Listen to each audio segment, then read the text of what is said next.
C overall અગર આપણે IT સ્પેસની વાત કરીએ તો ડેફિનેટલી ઘણી બધી મિડ કેપ આઈટી કંપનીઝ છે જે બહુ જ સારું કરી રહી છે.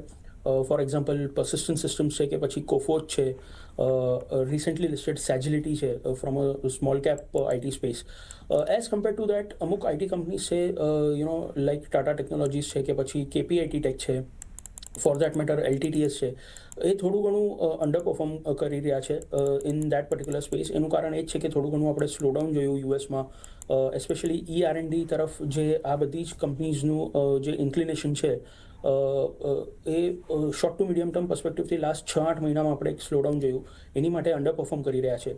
હજી પણ અમને લાગે છે કે એકાદ વર્ષ પ્રોબેબલી આ બધી જે કંપનીઝ જે અમે નામ લીધા એ થોડું ઘણું હજી સાઇડવેઝ અંડર પરફોર્મ કરે, બિકોઝ ક્લિયરલી યુએસમાં જે માહોલ છે ફ્રોમ દેટ પર્સપેક્ટિવ હજી એવું કંઈ માર્જિન રિવાઇવલ દેખાઈ નથી રહ્યું.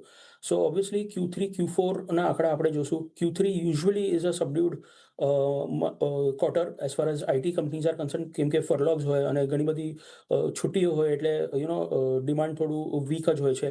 સો ફ્રોમ દેટ પર્સપેક્ટિવ બિકોઝ તમે લોંગ ટર્મ માટે હોલ્ડ કરવા માંગો છો તો આઈધર તમે હોલ્ડ કરી શકો છો, બિકોઝ 3 થી 5 વર્ષનો તમને એક સમય આપવો પડશે જસ્ટિફિકેશન માટે, કેમ કે વેલ્યુએશન વાઇઝ થોડું હાયર સાઇડ પર છે Tata Technologies as compare to other stocks. But અગર તમે સ્વિચ કરી શકો છો તો પ્રોબેબલી સેજિલિટી અથવા કે કોફોર્જમાં તમે ડેફિનેટલી સ્વિચ કરી શકો, બિકોઝ ત્યાં અર્નિંગ્સ વિઝિબિલિટી સારી છે અને જે મેનેજમેન્ટ કોમેન્ટ્રી અમે ક્વાર્ટર ઓન ક્વાર્ટર સાંભળીએ છીએ એ ઘણી સારી છે as compare two Tata tech.